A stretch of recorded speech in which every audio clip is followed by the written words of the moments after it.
بسم الله الرحمن الرحيم للذين يؤلون من نسائهم تربص 4 أشهر فإن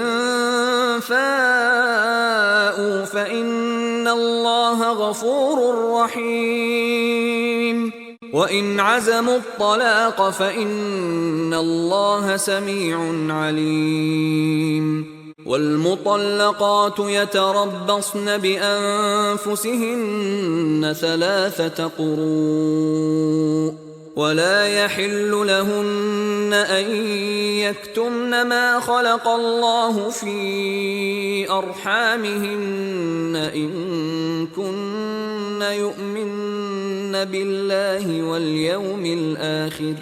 وبعولتهن أحق بردهن في ذلك إن أرادوا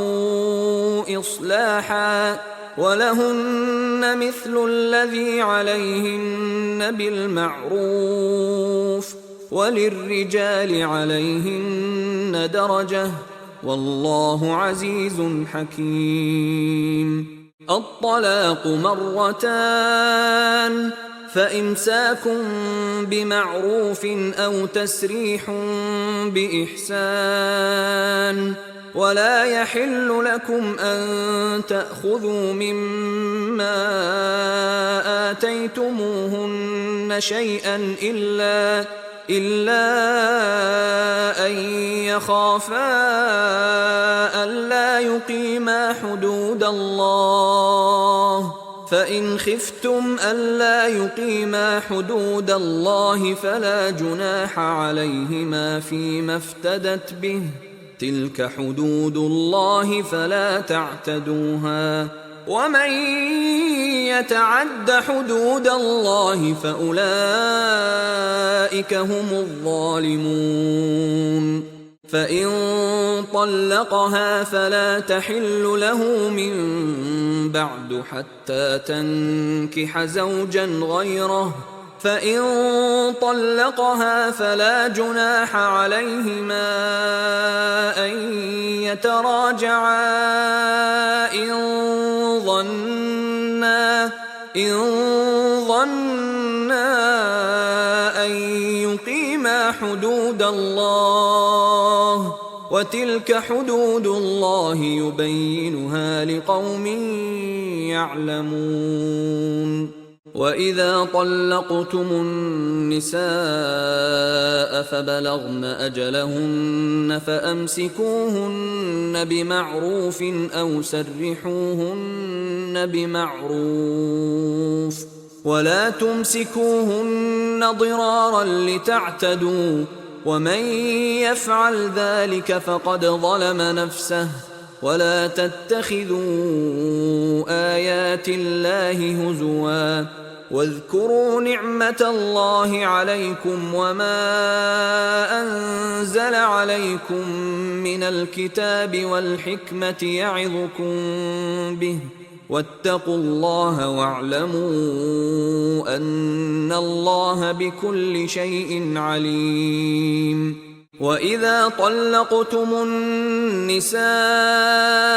فبلغن أجلهن فلا تعضلوهن أن ينكحن أزواجهن إذا تراضوا بينهم بالمعروف ذلك يوعظ به من كان منكم يؤمن بالله واليوم الآخر ذلكم أزكى لكم وأطهر والله يعلم وأنتم لا تعلمون. والوالدات يرضعن أولادهن حولين كاملين لمن أراد أن يتم الرضاعة وعلى المولود له رزقهن وكسوتهن بالمعروف لا تكلف نفس إلا وسعها لا تضار والدة بولدها ولا مولود له بولده وعلى الوارث مثل ذلك فإن أرادا فصالا عن تراض منهما وتشاور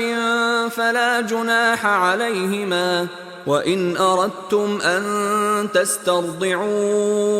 أولادكم فلا جناح عليكم إذا سلمتم ما آتيتم بالمعروف، واتقوا الله واعلموا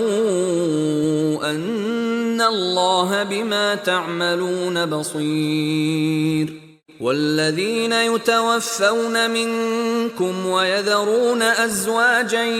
يتربصن بأنفسهن 4 أشهر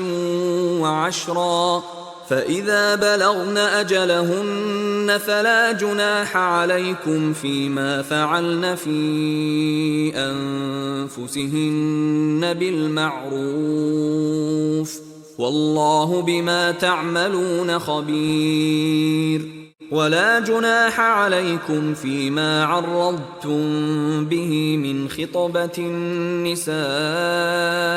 أو أكننتم في أنفسكم، علم الله أنكم ستذكرونهن ولكن لا تواعدوهن سرا إلا أن تقولوا قولا معروفا، ولا تعزموا عقدة النكاح حتى يبلغ الكتاب أجله، واعلموا أن الله يعلم ما في أنفسكم فاحذروه، واعلموا أن الله غفور حليم. لا جناح عليكم إن طلقتم النساء ما لم تمسوهن أو تفرضوا لهن فريضة، ومتعوهن على الموسع قدره وعلى المقتر قدره متاعا بالمعروف حقا على المحسنين. وإن طلقتموهن من قبل أن تمسوهن وقد فرضتم لهن فريضة فنصف ما فرضتم إلا أن يعفون أو يعفو الذي بيده عقدة النكاح، وأن تعفوا أقرب للتقوى، ولا تنسوا الفضل بينكم، إن الله بما تعملون بصير. والذين يتوفون منكم ويذرون أزواجا وصية لأزواجهم متاعا إلى الحول غير إخراج،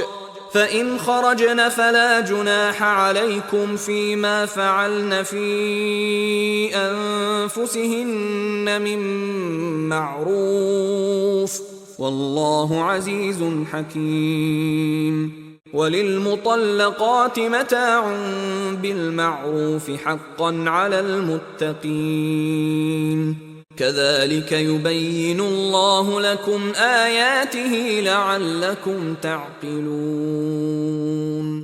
ألم تر إلى الذين خرجوا من ديارهم وهم ألوف حذر الموت فقال لهم الله موتوا ثم أحياهم، إن الله لذو فضل على الناس ولكن أكثر الناس لا يشكرون. وقاتلوا في سبيل الله واعلموا أن الله سميع عليم. من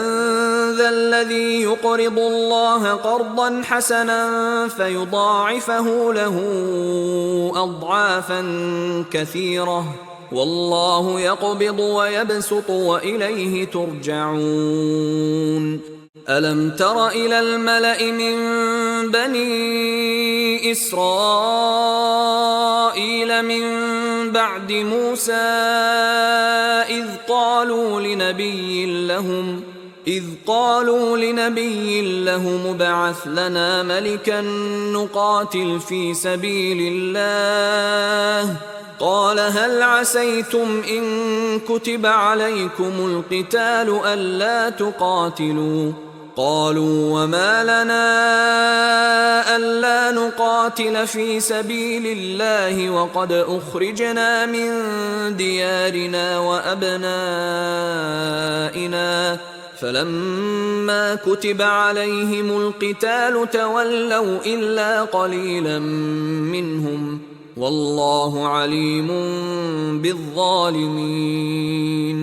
وقال لهم نبيهم إن الله قد بعث لكم طالوت ملكا قالوا أنى يكون له الملك علينا ونحن أحق بالملك منه ولم يؤت سعة من المال قال إن الله اصطفاه عليكم وزاده بسطة في العلم والجسم والله يؤتي ملكه من يشاء